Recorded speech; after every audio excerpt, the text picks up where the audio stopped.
এই যে দেখুন রুটি দিয়ে খাবো, রুটিও রেডি, তরকারিও রেডি।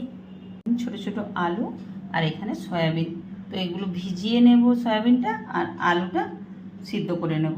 করতে বসিয়ে দিয়েছি, সয়াবিনটাও ভিজিয়ে দিয়েছি, আর এই মশলাটা আমি করে নেব।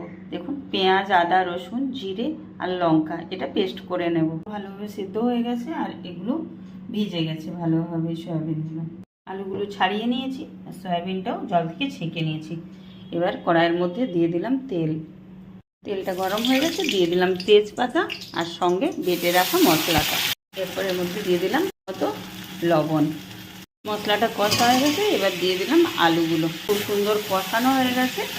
এবার এর মধ্যে দিয়ে দেবো সয়াবিনটা, তারপরে আবার ভালোভাবে কষিয়ে নেবো। রেডি হয়ে গেছে সয়াবিন আলু কষানো, যেটা ভাত রুটি সবের সাথেই খাওয়া যায়। এটা কি সুন্দর রেডি হয়ে গেছে। এবার আমরা এটা রুটির সাথে খাবো।